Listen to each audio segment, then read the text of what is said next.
तो hello everyone, my name is Mohammad Bukharuddin. Welcome to my channel. आज के इस वीडियो में हम बात करने जा रहे हैं diploma second same physics first unit, जो कि सिंपल हार्मोनिक मोशन, जिसे हम शॉर्ट में कह सकते हैं SHM। तो इसके इंट्रोडक्शन में आपको टाइप्स ऑफ मोशन के बारे में समझाया गया है। तो टाइप्स ऑफ मोशन समझने से पहले हम समझेंगे कि मोशन किसे कहते हैं। तो my dear friends, motion is nothing but change in position over time is called motion.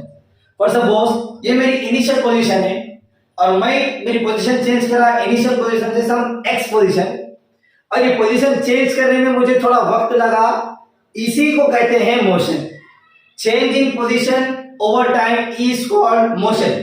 So my dear friends, motion is of three types. Motion is classified into three types. According to what, my dear friends, when we observe carefully to this universe, we will find that everything in this universe is in motion. However, different object moves differently. Some object moves along a straight line, and some move in a circular path, and some other moves in their own directions. So according to this, motion is classified into three types. The first one is translatory motion, and the second one is rotatory motion, and the third one is oscillatory motion.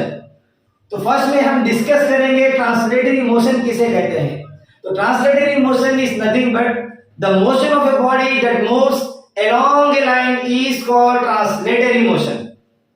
एक ऐसा motion body का जो एक straight line यानी कि along straight line और curve line को follow करे, यानी कि वो लाइन स्ट्रेट भी रह सकती या कर्व भी रह सकती, वो लाइन को फॉलो करने वाला मोशन को कहेंगे translatory motion. For example, a moving bicycle describes both translatory as well as rotatory. This is one of the example of translatory motion. अभी हमने कहा था कि वो लाइन जो सो स्ट्रेट भी रह सकती, कर्व भी रह सकती, जिसके मुताबिक तुम्हारा ट्रांसलेटरी मोशन भी तीन तरह का है।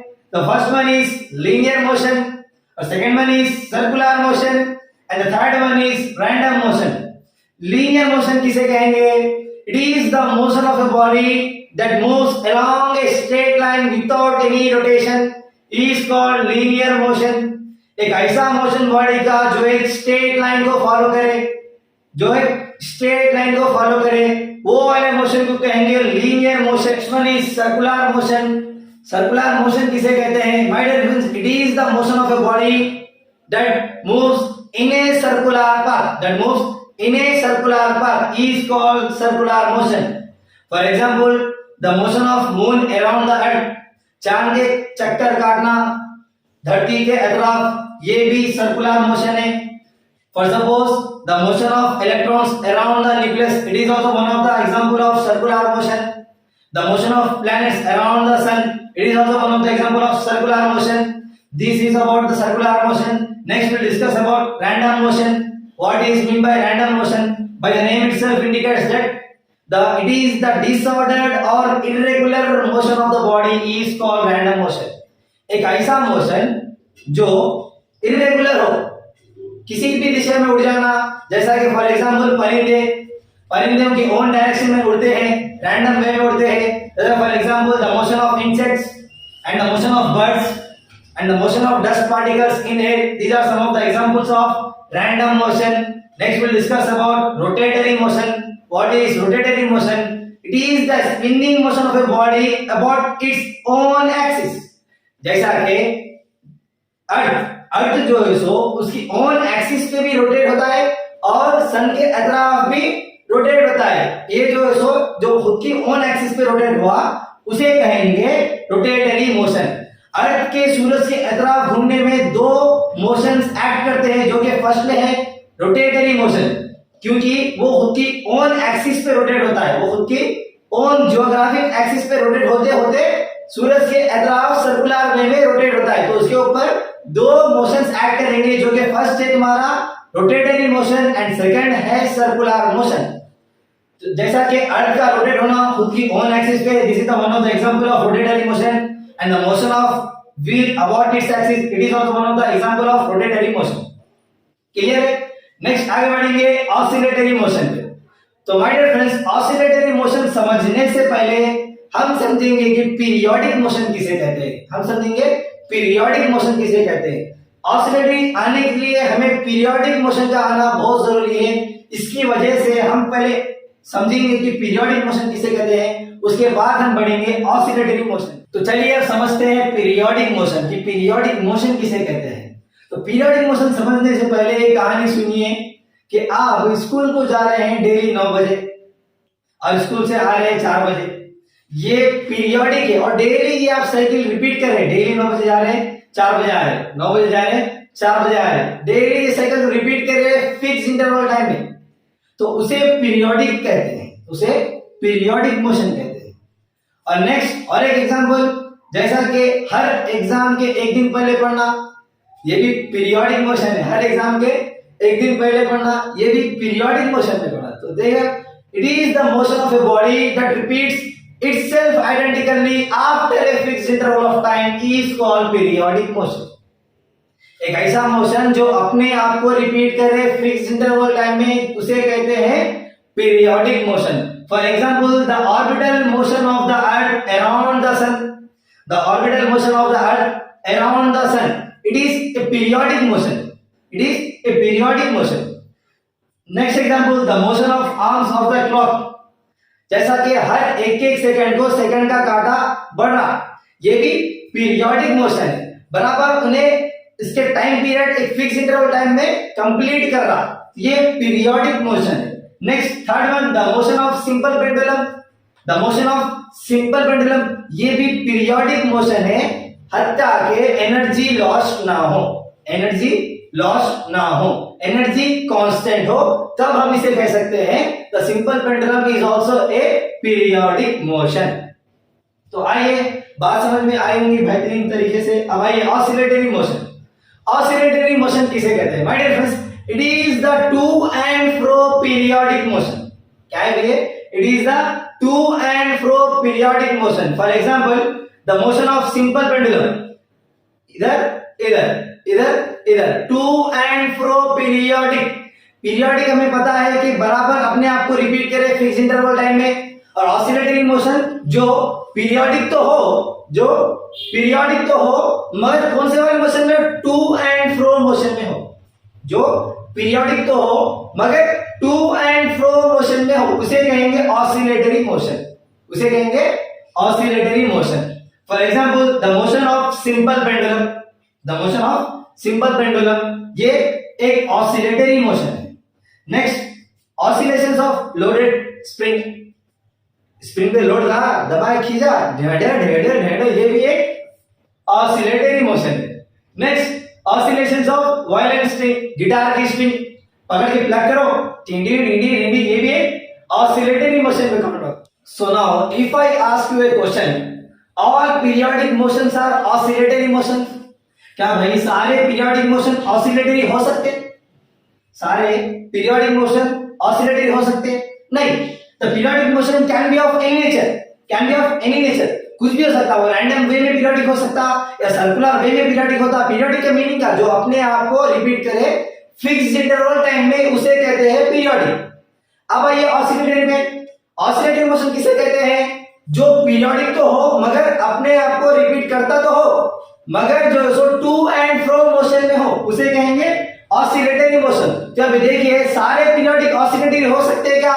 नहीं, सारे पीरियोडिक ऑसिलेटरी मोशंस नहीं हो सकते, मगर सारे ऑसिलेटरी मोशंस पीरियोडिक हो सकते हैं क्या? जी हाँ, सारे ऑसिलेटरी मोशंस पीरियोडिक हो सकते हैं, क्योंकि अपने पास क्लैरिटी है कि पीरियोडिक मोशन क्या है, जो अपने आप को रिपीट करे फिक्स इंटरवल टाइम में, उसे कहेंगे पीरियोडिक। और ऑसिलेटरी मोशन क्या है? जो पीरियोडिक तो हो, जो पीरियोडिक तो हो मगर टू एंड फ्रो वाले मोशन में हो, उसे कहेंगे ऑसिलेटरी मोशन।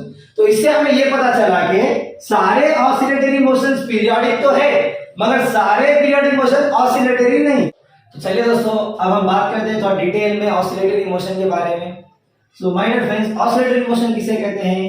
हमें पता है oscillatory motion is nothing but it is the to and fro periodic motion. It is the to and fro periodic motion at a particular point. So हर oscillatory motion में, my dear friends, हर oscillatory motion में particle अपनी mean position पे आना चाहता है। क्या? हर ऑसिलेटरी मोशन में पार्टिकल अपनी मीन पोजीशन पे आना चाहता है। फॉर सपोज ये पार्टिकल पी है, ये इसकी मीन पोजीशन है,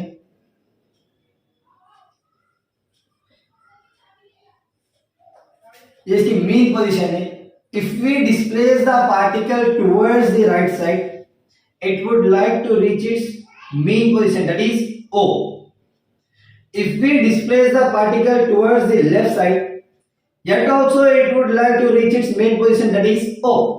यानी कि हम कह सकते हैं हर ऑसिलेटरी मोशन में पार्टिकल पे एक फोर्स एक्ट करती है जो कि उसे मीन पोजीशन पे लाना चाहती है। उसी का एक एग्जांपल देके समझाया सिंबल पेंडुलम में। देखिए my dear friends, mean position और दो एक्सट्रीम पोजीशन। तो टॉपिक पे आने से पहले हम समझेंगे कि मीन पोजीशन किसे कहते हैं।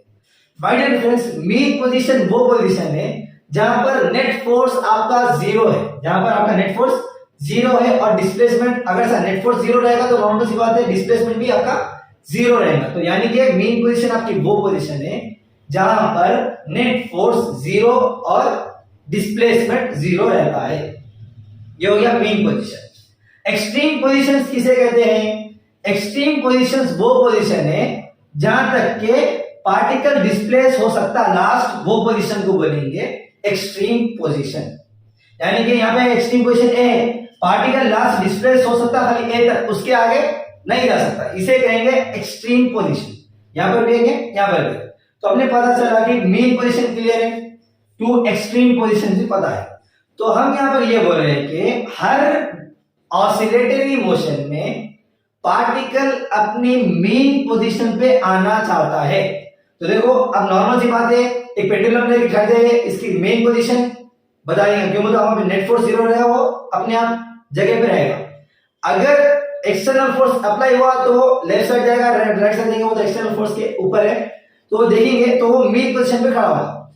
अगर आप डिस्प्लेस करें पार्टिकल को ए, अगर आप पार्टिकल को डिस्प्लेस करें ए साइड में, तो उन्हें बराबर उसकी मेन पोजीशन पे फिर आना चाहिए। If we displace the particle towards the right side, it would like to reach its mean position.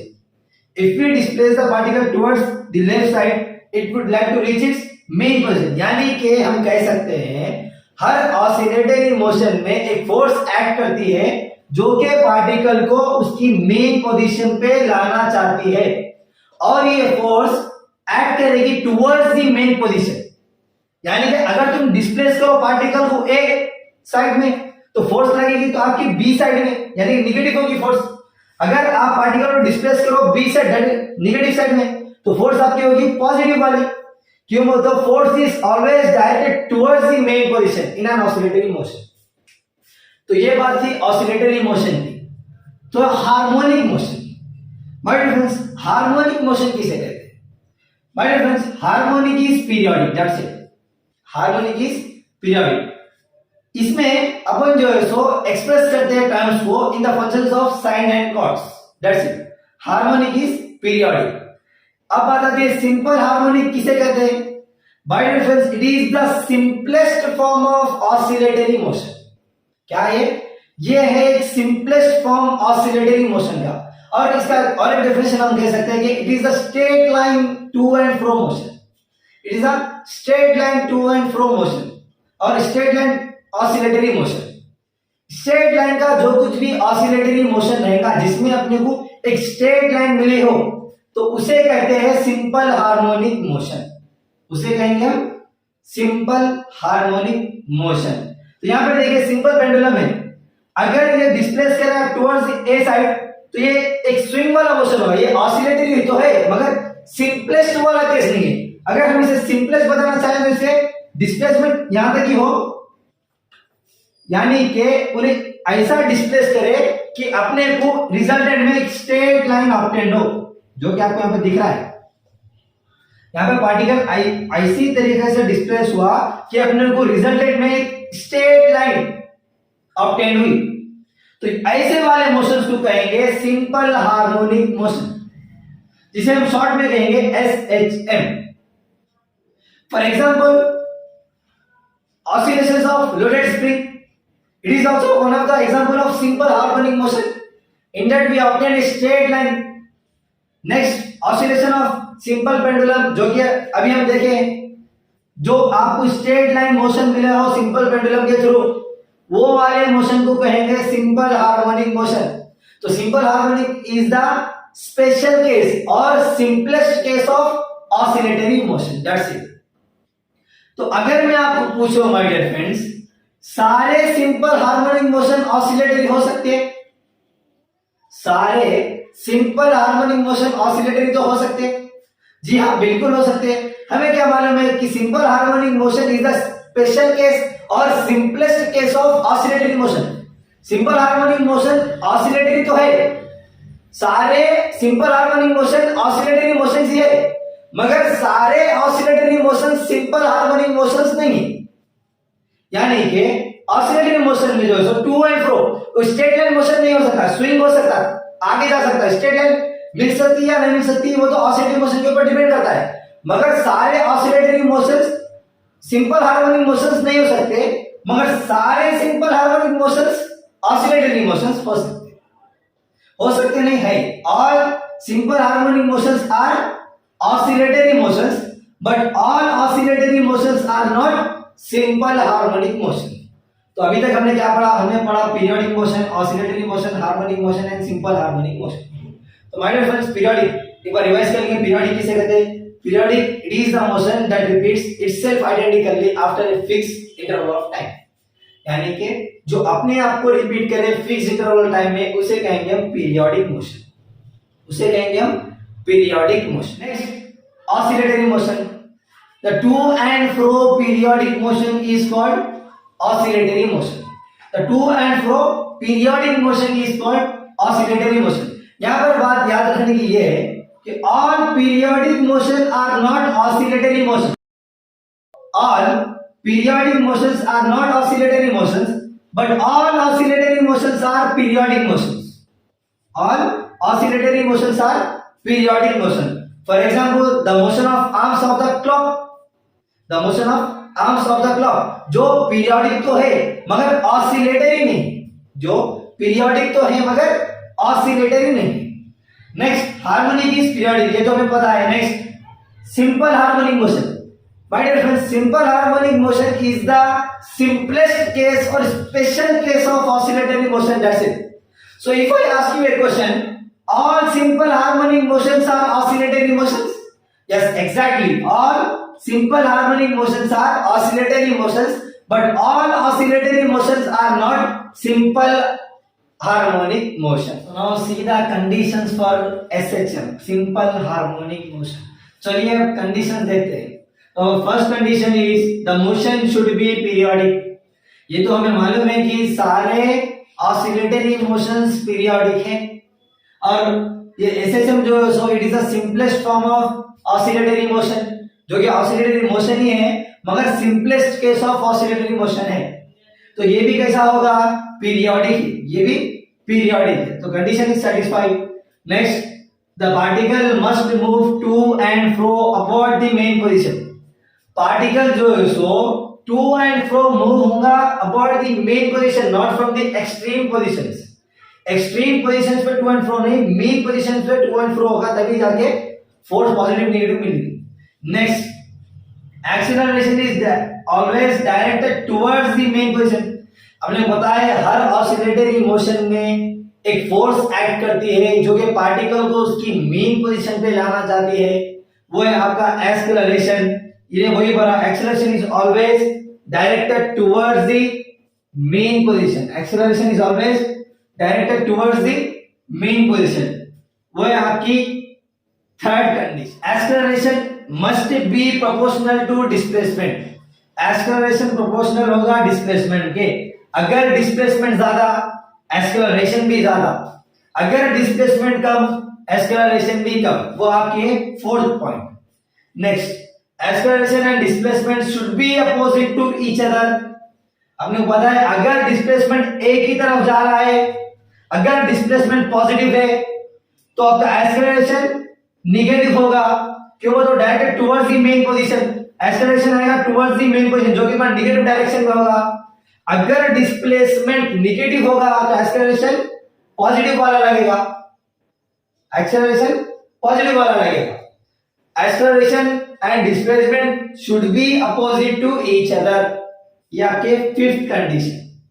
तो चलिए अब हम समझते हैं expression for displacement, velocity, acceleration, time period, frequency of a particle in SHL.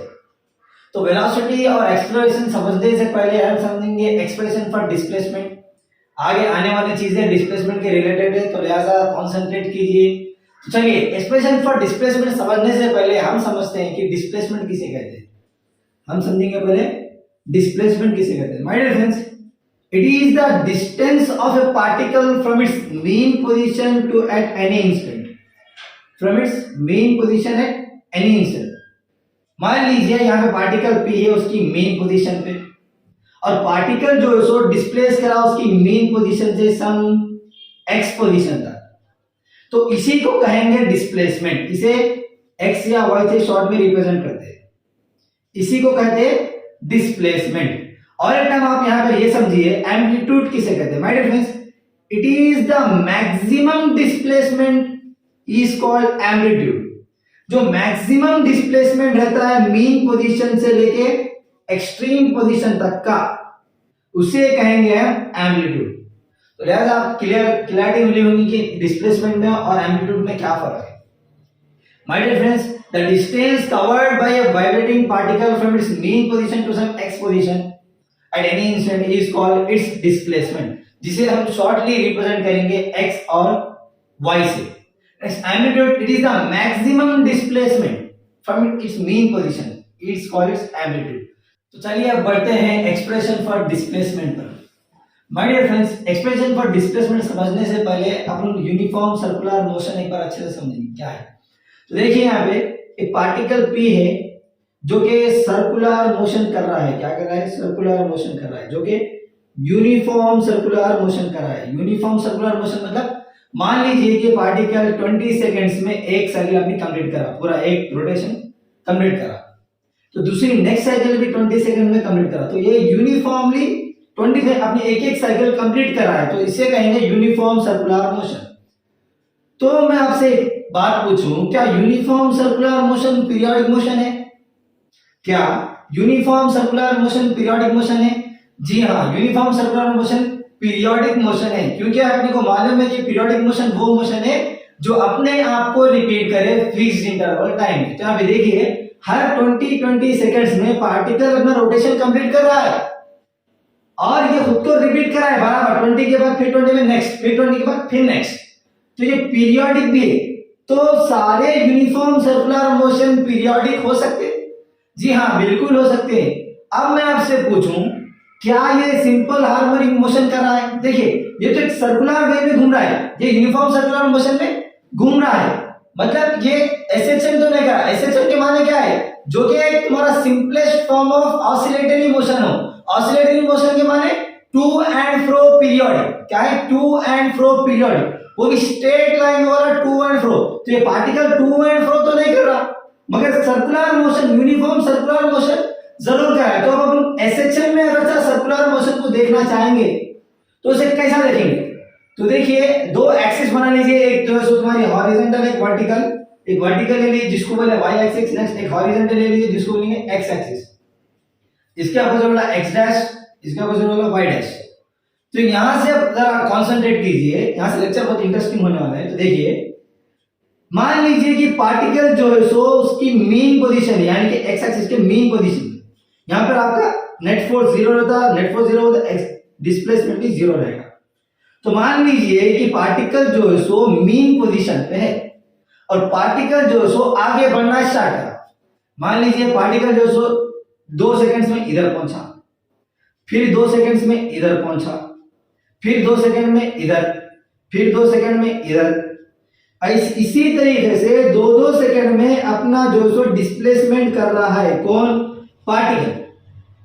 तो अब देखिए ये तो इन्हें डिस्प्लेस कर रहा है सर्कुलर मोशन में, मगर जब इसका अपन प्रोजेक्शन एक्स एक्सिस वाले डायमीटर पे लेंगे तब देखेंगे कि ये एसएचएम करता है या नहीं। तो देखिए तो यहां से जब पार्टिकल उसकी मीन पोजीशन से बढ़ना चालू हुआ, 2 सेकंड्स में पार्टिकल यहां पहुंचा, तो यहां पे अब मैं आपको बोलूं कि ये पार्टिकल का प्रोजेक्शन एक्स एक्सिस वाले डायमीटर पे बताइए।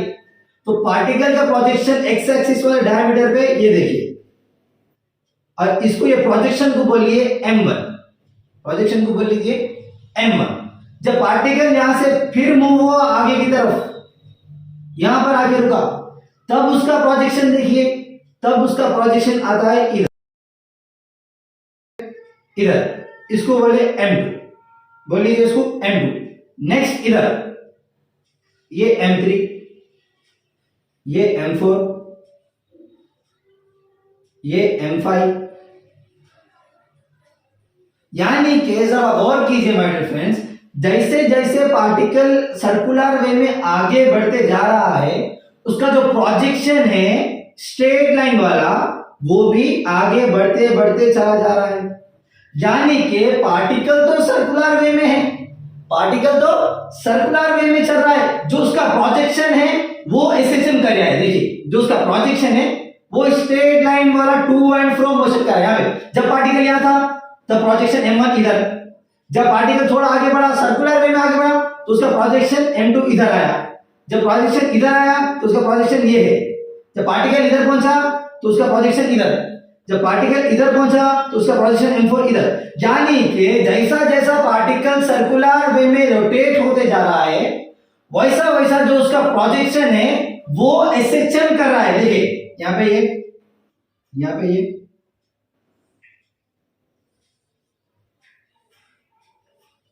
देखिए जैसा जैसा पार्टिकल अपना एक रोटेशन कंप्लीट करेगा, तो जब जो है सो अपने को एसएचएम मिलेगा सर्कुलर मोशन में।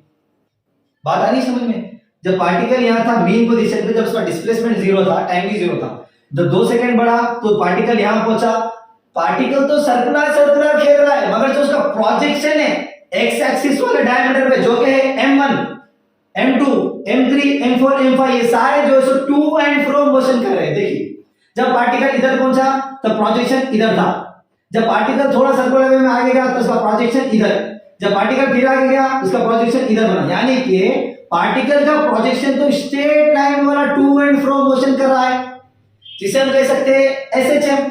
हमें पता है एसएचएम क्या है, it is the simplest case और special case of oscillatory motion, जो कि यहाँ पे दिख रहा है हमें, ये एसएचएम है, straight line to and fro motion दिख रहा है। जब पार्टिकल अपना सेमी सर्कल कंप्लीट कर रहा है तो प्रोजेक्शन हटके इधर आया, फिर नेक्स्ट सेमी सर्कल कंप्लीट कर रहे हैं, प्रोजेक्शन यहां से हटके इधर आया, यानी कि अपने को टू एंड फ्रो वाला मोशन मिल रहा है y और y डैश के बीच। समझ में आई बात? तो वही इसी का एक एग्जांपल यहां पे डिस्प्लेसमेंट के वास्ते आपको देके बताया। यहां पे देखिए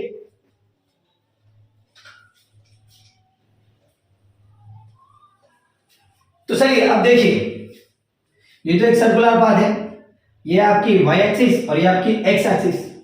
जब पार्टिकल जो है सो उसकी मीन पोजीशन पे था at time t equal to 0, तब वो उसकी मीन पोजीशन पे था। नेक्स्ट जैसा जैसा पार्टिकल अपनी मीन पोजीशन से हटके आगे बढ़ना शुरू करा, some instantaneous position let it be p, तो जब ये पार्टिकल जो सो ये अपनी at time t equal to 0 पे यहां था, at time t equal to t पर यहां पहुंचा, तो उसका एंगुलर डिस्प्लेसमेंट देखिए, ये इसका रेडियस, ये इसका रेडियस, तो इसका प्रोजेक्शन देखिए, ये पार्टिकल का प्रोजेक्शन यहां पर जिसको अपन बोल ले रहे m, जिसको अपन बोल ले रहे m। तो अब देखिए ये जो एंगल बना इसको कहेंगे एंगुलर डिस्प्लेसमेंट, जिसे हम रिप्रेजेंट कर रहे हैं थीटा से।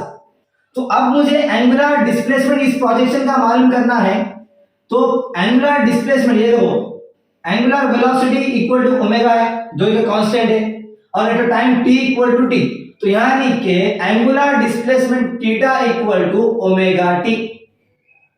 इसको मान लीजिए इक्वेशन नंबर 1, इसको मान लीजिए इक्वेशन नंबर 1, खाली मान लीजिए, कुछ भी नहीं।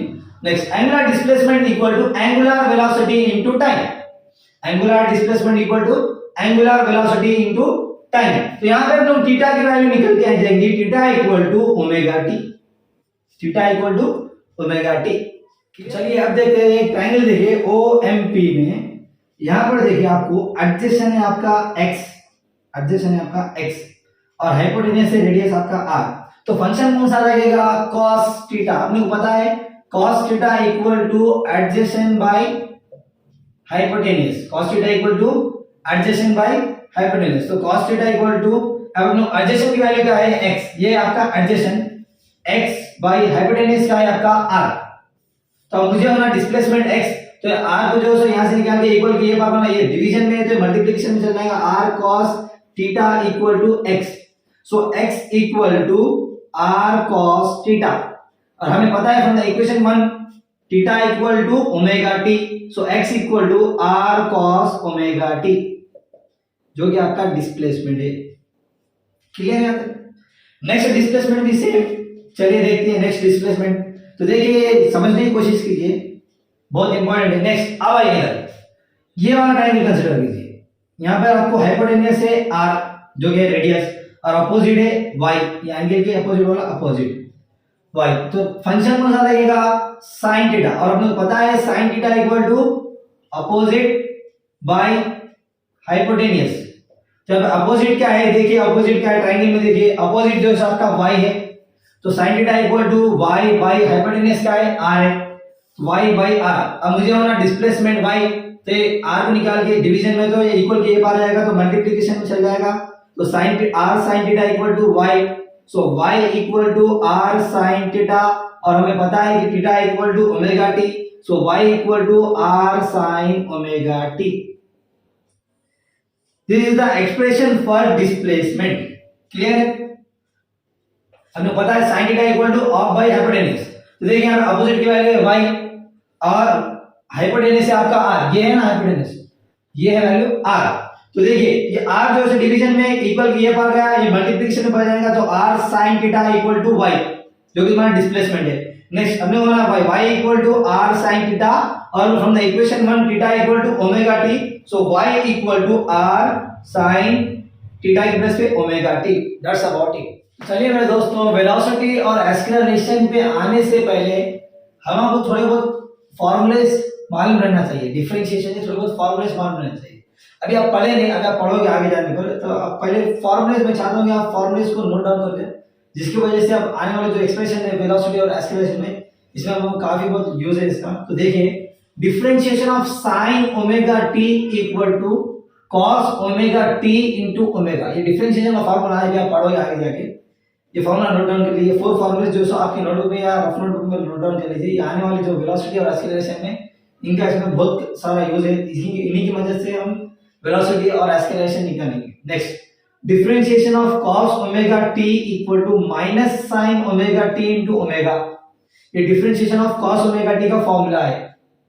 नेक्स्ट हमने पता है कि cos theta equal to under root 1 minus sin square theta and sin theta equal to under root 1 minus cos square theta.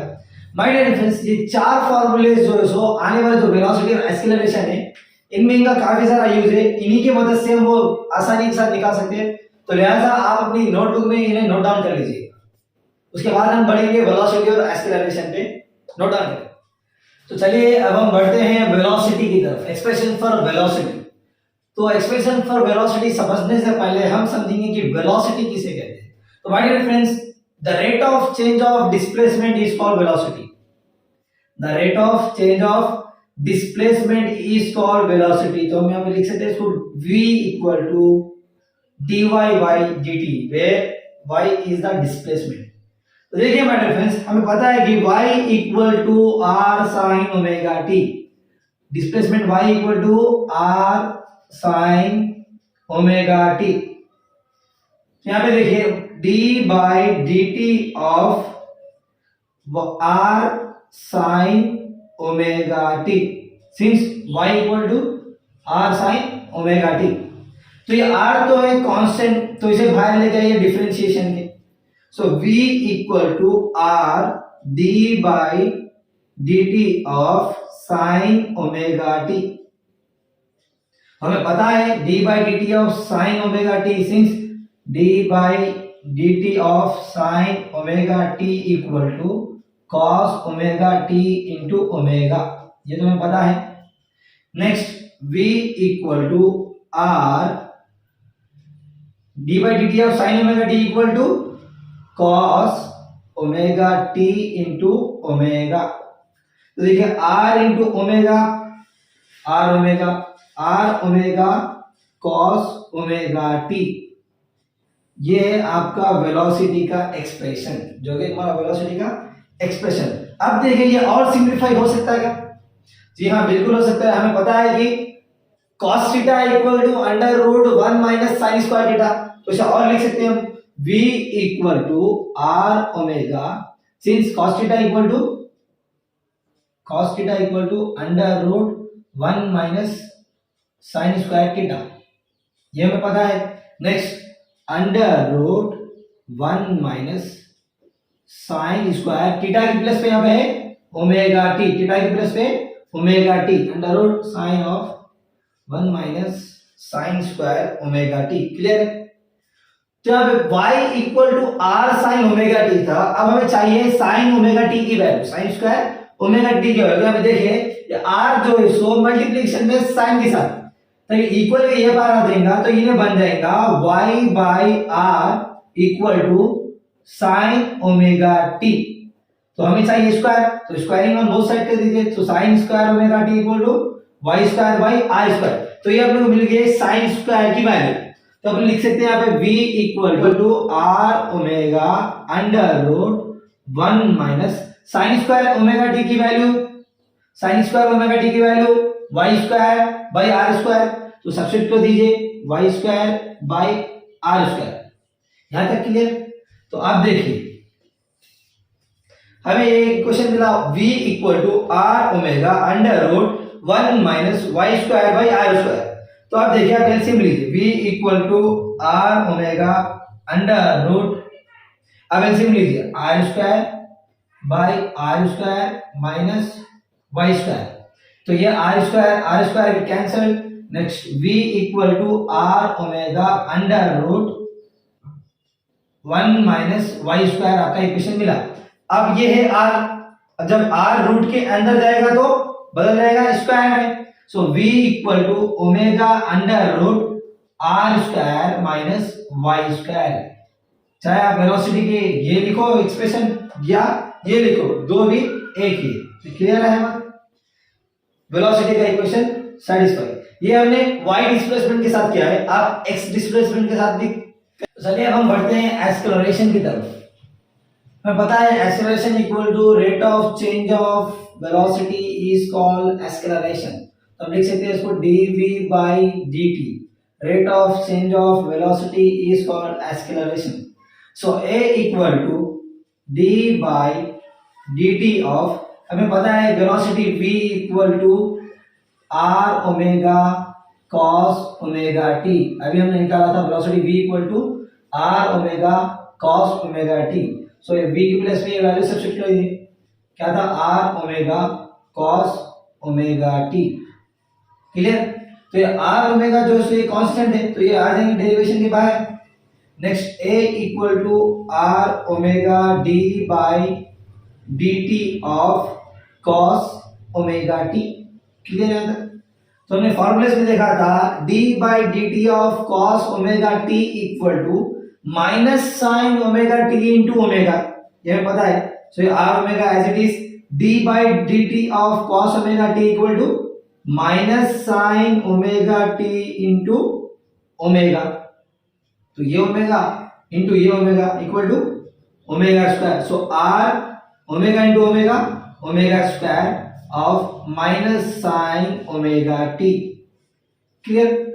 Next r omega square into minus sine omega t equal to a equal to minus r omega square sine omega t। तो देखिए हमने अभी displacement में देखा था r sine omega t equal to y। हमने अभी displacement में देखा था since y equal to r sine omega t। जब देखिए डेरिवेशन में minus R omega square sine omega T, तो हमें पता है r sine omega T equal to y। तो हम इसकी प्लेस पे लिखेंगे माइनस ओमेगा स्क्वायर y। लिख सकते हैं? जी हाँ, बिल्कुल लिख सकते हैं। तो देखिए यहां से हमें ये पता चला कि हमने एसएचएम की कंडीशंस पढ़े थे, वहां पे हमने पढ़ा था कि acceleration is opposite to displacement and acceleration is directly proportional to displacement. वो यहां पे दिख रहा है, देखिए यहां पे a इक्वल टू y, ये y क्या है, डिस्प्लेसमेंट है, ये ओमेगा स्क्वायर आपका कांस्टेंट है, देखेंगे क्या है, a इक्वल टू y, यानी कि एक्सेलरेशन इक्वल टू डिस्प्लेसमेंट, यानी कि acceleration is proportional to displacement. Minus sine क्या इंडिकेट कर रहा है, ये अपोजिट है। अगर एक्सेलरेशन पॉजिटिव रहा तो डिस्प्लेसमेंट उसके नेगेटिव रहेगा, अगर डिस्प्लेसमेंट नेगेटिव रहा तो एक्सेलरेशन पॉजिटिव रहेगा, यानी कि a और y दोनों अपोजिट रहेंगे ईच अदर। और दूसरा बोल दो a जितना, और दूसरा a is directly proportional to y, जो कि हमारा डिस्प्लेसमेंट।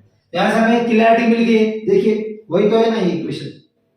नेक्स्ट और एक बात, जब y जीरो रहेगा तो एक्सेलरेशन भी जीरो।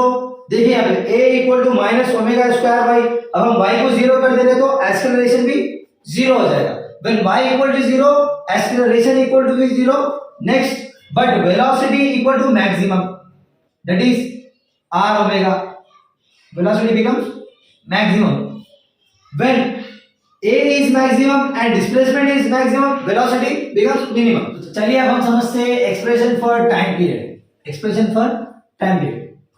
टाइम पीरियड का एक्सप्रेशन समझने से पहले हम समझेंगे टाइम पीरियड किसको बोलेंगे। My dear friends, time period is nothing but the time taken by a particle to complete one oscillation। The time taken by a particle to complete one oscillation is called time period. तो अपन लिख सकते हैं angular displacement of one oscillation, angular displacement of one oscillation by angular velocity. तो पता है t equal to angular displacement of one oscillation आ जाएगा तुम्हें 2 पाई, और नेक्स्ट एंगुलर वेलोसिटी जो कि ओमेगा। तो पता है 2 पाई कैसे आया बोलते हो माय डियर फ्रेंड्स, ये एक सर्कल है, तो इसका एंगुलर डिस्प्लेसमेंट होगा पूरा कवर कर रहे हो तो 360 डिग्री। तो हम 360 को कैसे लिख सकते हैं, 2 into पाई, पाई जो है 180 रहता, तो 2 into पाई क्या था 360, तो उसको रेडियन में लिखना तो हम 2 पाई लिखेंगे 360। Angular displacement of one oscillation 360 होता है, रेडियन में लिखना तो 2 पाई लिखते, क्यों तो 2 into 180 360 होता है, फिर 2 पाई लिखो। नेक्स्ट ओमेगा क्या है, एंगुलर वेलोसिटी ओमेगा है। तो हमें मालूम है a equal to minus omega square Y, तो मैग्नीट्यूड देख रहे हैं तो माइनस कंसीडर नहीं करेंगे, तो omega square equal to a by Y, तो हमें चाहिए सिर्फ omega, so omega equal to under root a by Y. Clear, यहां से हमको ओमेगा की वैल्यू निकल गई, तो अब देखिए ये वैल्यू सब्स्टिट्यूट करो यहां पर। Next t equal to 2 pi by omega की वैल्यू क्या, under root a by Y.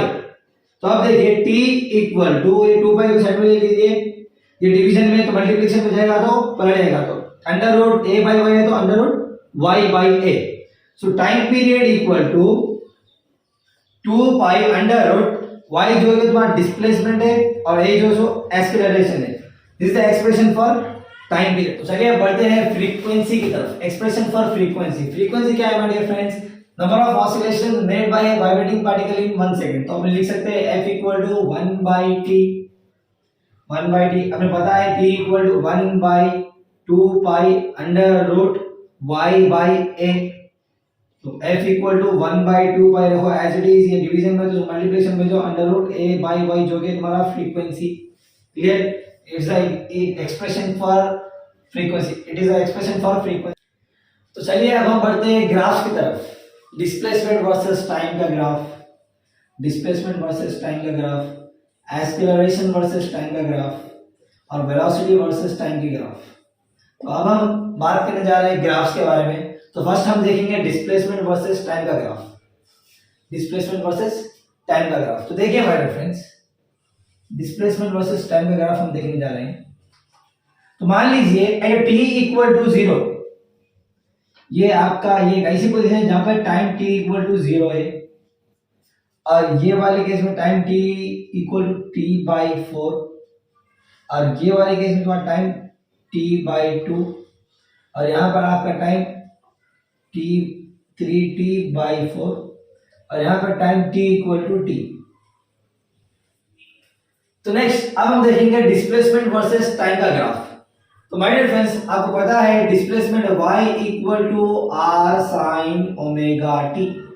ये हमने डिस्प्लेसमेंट वाले एक्सप्रेशन में निकाला था, displacement y equal to r sin omega t। और हमें पता है time period t equal to 2π/ओमेगा।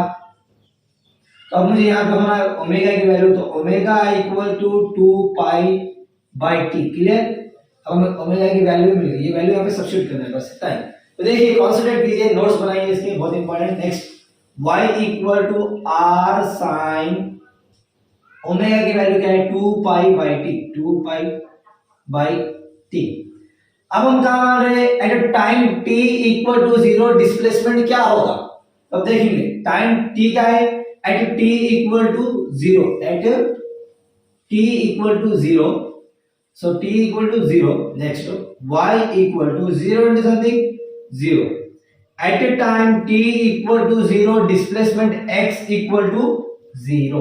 देखिए at time t equal to 0 displacement also 0, x or y whatever it may be. At time t equal to 0 displacement also 0. That's about it. Next see, next at time t equal to t/4, at time t equal to t/4। तो अब इसका graph देखेंगे कैसा मिलता है। हमें पता है displacement y equal to r sin omega t। So y equal to r sin omega t की वैल्यू हमें पता है 2π/t। अब हम क्या मान रहे हैं, t equal to t/4, so t/4। तब देखिए ये t के कैंसिल, 2 1 जा 2 2 जा। Next y equal to r sin pi/2, pi/2 that is equal to 90, right. pi/2 means क्या 90, 180/2, pi means 180/2, 90। Clear? So pi/2 is nothing but 90। So as we know that sin 90 equal to 1, sin 90 equal to 1। So y equal to r, y equal to r। तो graph में मिलेगा y equal to r। ये maximum peak point क्या है, क्या चाहे आप y लिखो, चाहे आप a लिखो, चाहे r लिखो। जब मैं a ले रहा हूं एम्पलीट्यूड प्लस है माइनस है। तब देखिए at t equal to t/4, at t equal to t/4 displacement आपको मिला a, डिस्प्लेसमेंट आपको मिला a। At t equal to t/4 displacement equal to a। Clear? at t equal to t/4 displacement equal to a। तो चलिए अब आगे बढ़ते हैं। at t equal to t/4 हमें डिस्प्लेसमेंट मिला प्लस a, हमें डिस्प्लेसमेंट मिला प्लस a। नेक्स्ट अब आगे बढ़ते हैं t/2 पर। at t equal to t/2 ये वाली केस में। नेक्स्ट हमें पता है displacement y equal to r sin omega t। हमें पता है omega equal to 2π/t, omega equal to 2π/t और t को क्या मान रहे हैं t/2। तो देखिए madam y equal to r sin ये t कैंसिल, 2 1 जा 2 1 जा कैंसिल।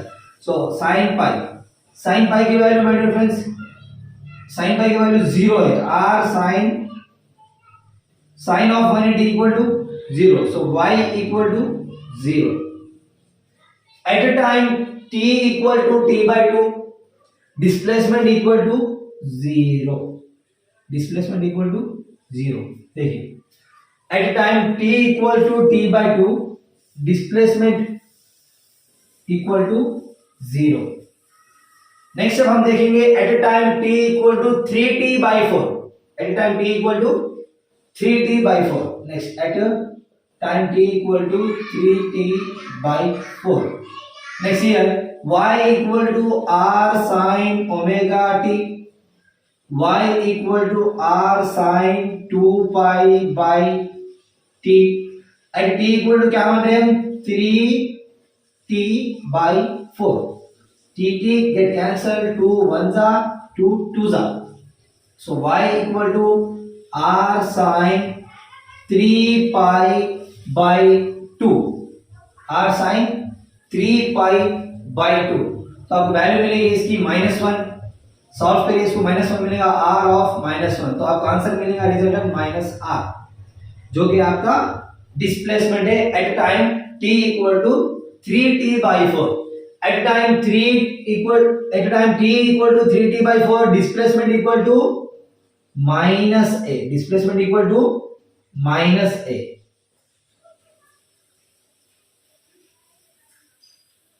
बात है समझ में? At time t equal to 3t/4 displacement equal to -a। तो चलिए अब आगे बढ़ते हैं। At time t equal to t, at time t equal to t,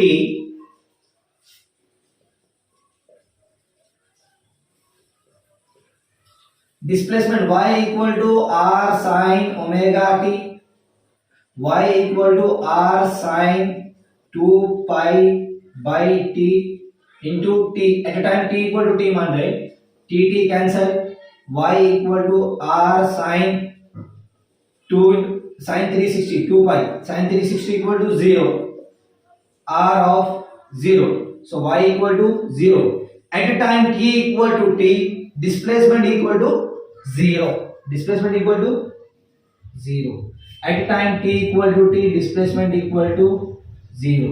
तो देखिए मैडम, ये है ग्राफ डिस्प्लेसमेंट वर्सेस टाइम का, डिस्प्लेसमेंट वर्सेस टाइम का ग्राफ जो कि आपको दिख रहा है ऐसे सब। तो नोट डाउन कीजिए, बहुत इंपॉर्टेंट। तो चलिए बात करते हैं वेलोसिटी वर्सेस टाइम का ग्राफ और एक्सेलरेशन वर्सेस टाइम का ग्राफ। तो पहले हम डिस्कस करेंगे वेलोसिटी वर्सेस टाइम का ग्राफ, उसके बाद में जाएंगे हम एक्सेलरेशन वर्सेस टाइम का ग्राफ। चलिए देखते हैं वेलोसिटी वर्सेस टाइम का ग्राफ। हमें पता है कि velocity v equal to r omega cos omega t।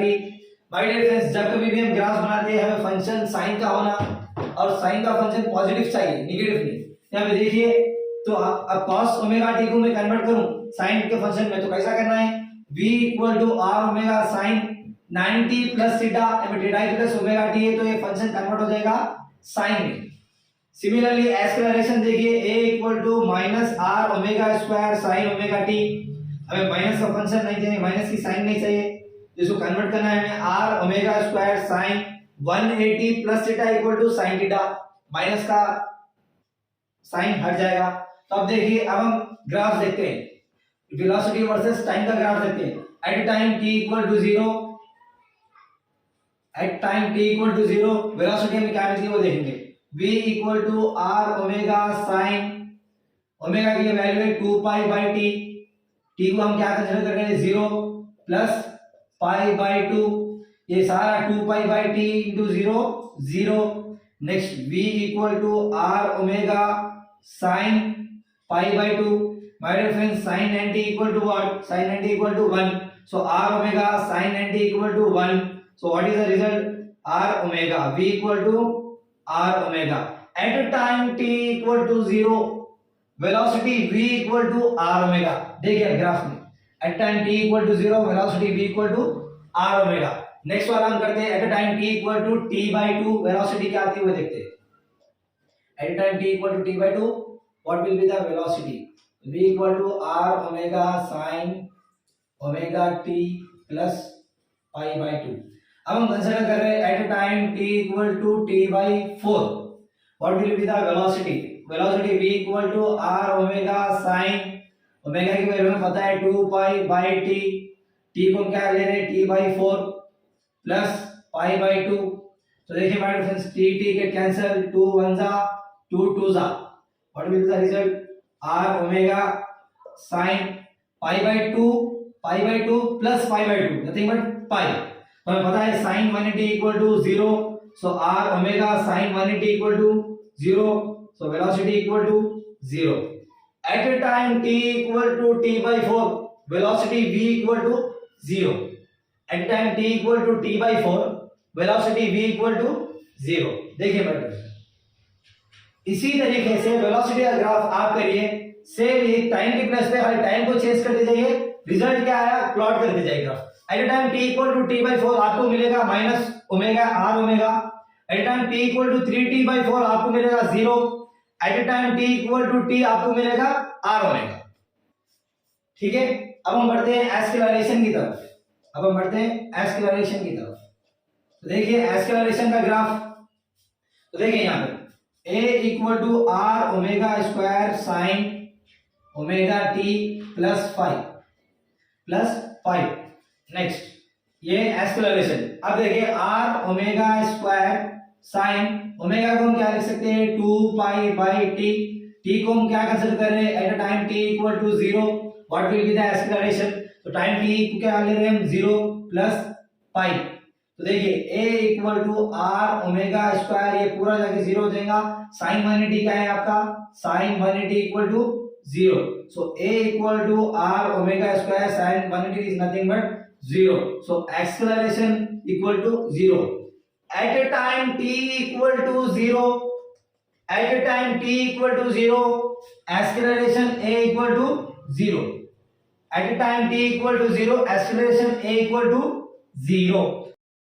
हम देखते हैं at a time t equal to t/4 what will be the acceleration, तो देखिए हमारे friends a equal to r omega square sin omega को लिख सकते हैं 2 पाई/t, t को हम क्या कंसीडर करें at a time t equal to t/4, at a time t equal to t/4 what will be the acceleration, तो t क्या है अपना t/4 प्लस पाई, देखिए ये t गेट कैंसिल, 2 1 जा 2 2 जा, तो acceleration equal to r omega square sin पाई/2 प्लस पाई, तो acceleration equal to r omega square, इसकी वैल्यू आप जब सिंपलीफाई करेंगे आपको आएंगी -1, so acceleration a equal to minus R omega square और माइनस a ओमेगा स्क्वायर। तो देखिए when at time t/4 acceleration a equal to minus omega square, at time t equal to t/4 acceleration a equal to minus a omega square और r omega square. तो इसी तरीके से my friends time को substitute करते जाइए, time को substitute करते जाइए, जो वैल्यूज आते हैं वही आएंगे। यहाँ पे देखो at a time t equal to 0 acceleration equal to 0, at a time t equal to t/4 acceleration equal to minus a omega square और r omega square, at a time t equal to t/2 आपको मिलेगा 0, acceleration equal to 0, at a time t equal to 3t/4 आपको acceleration मिलेगा a omega square और r omega square, तो आप कर ही रहे हैं। Next at a time t equal to t acceleration will be 0। That's about it, ये अपने ग्राफ है। तो चलिए हम बात करते हैं expression and explanation of phase of SHM. तो हम समझेंगे इसमें फेज किसे कहते हैं, और वो डिस्प्लेसमेंट में हम लिखते हैं y equal to r sine omega t plus phi, x equal to r cos omega t plus phi, इसके माने क्या है प्लस फाई क्यों लेते हैं, सब हम डिस्कस करेंगे इसमें। तो इसमें फेज किसे कहते हैं, ये एक फिजिकल क्वांटिटी है जो कि बताती है डायरेक्शन और पोजीशन किसकी ऑसिलेटिंग पार्टिकल की एट एनी टाइम इंस्टेंट में, उसे कहेंगे फेज। तो देखिए यहाँ पे एक ऑसिलेटिंग पार्टिकल है, यहाँ पर at a time t equal to 0 पे इतना डिस्टेंस कवर कर चुका already, at a time t equal to 0 कि वो फाई नॉट एंगल का distance cover, phi naught angular displacement cover कर दिया। At a time t equal to 0 पर जो एंगुलर डिस्प्लेसमेंट है एक ऑसिलेटिंग पार्टिकल जो सो फाई नॉट ऑलरेडी कवर कर दिया। नेक्स्ट जो सो at time t equal to t पे हमें पता है फाई, तो ये जो है यहाँ से एंगुलर वेलोसिटी जो कांस्टेंट है, तो यानी कि समझने की कोशिश कीजिए माय डियर फ्रेंड्स, जब टाइम 0 था इससे पहले, जब y equal to r sine omega t जब हम लिए थे, तब हम क्या मान के चले थे कि एक्स एक्सिस पे at time t equal to 0 particle उसकी मेन पोजीशन पे था जहां के आपका डिस्प्लेसमेंट भी 0 था। तो यहां पर देखिए r sin omega t plus phi है, यानी कि at time t equal to 0 पे पार्टिकल जो सो मेन पोजीशन पे था जहां पर डिस्प्लेसमेंट 0 था, तो t इक्वल टू 0 पे फाई की जगह भी 0, तो आपको इक्वेशन क्या मिलेगा r sin omega t। Clear है ये। तब अब यहां पर देखिए, यहां पे at time t equal to 0 पे ही पार्टिकल जो है सो फाई नॉट तक का एंगल कवर कर चुका at time t equal to 0 पे। नेक्स्ट जो है सो अब यहां से at time t equal to t तक का जो डिस्प्लेसमेंट है एंगुलर डिस्प्लेसमेंट वो है phi equal to omega t। Omega क्या है एंगुलर वेलोसिटी जो कि कांस्टेंट है, t जो है टाइम है, ये तो हमें पता है। तो अब मैं आपको पूछूं ये प्लस फाई माइनस फाई कैसा लेते हैं, देखिए मेरे फ्रेंड्स ये तो है सिर्फ इतना सा एंगल। तो अब देखिए डिस्प्लेसमेंट जो है सो ऐसा रहते हैं। Next y equal to r sin omega t, ये पूरा एंगल को लेना पड़ेगा ना डिस्प्लेसमेंट में। ये तो इनिशियल में था जब टाइम t इक्वल टू 0 था, जब आपका एंगल था फाई नॉट। जब time t equal to t था जब आपका एंगल है phi equal to omega T. तो देखिए यहाँ पे फाई को जो है सो फाई को कैसा लिख सकते हैं हम, फाई को हम लिख सकते हैं phi equal to omega t plus phi naught. बात आई समझ में? पूरा एंगल लेना पड़ेगा। जैसा कि हम डिस्प्लेसमेंट लिखेंगे y equal to r sin omega t plus phi naught, ये इसका एक्सप्रेशन बनेगा। बात आ रही समझ में?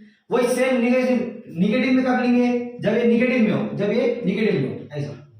तब इनिशियली पोजीशन पे ये फाई नॉट तक का एंगल कवर कर चुका हो, तो नेक्स्ट जब हम लेंगे r sin omega t minus phi naught. Clear है? बस इतना ही। इसमें जो याद रखने चीजें हैं वो याद रखिए। फेज जिसे कहते हैं, जो पार्टिकल का डायरेक्शन और पोजीशन बताता है।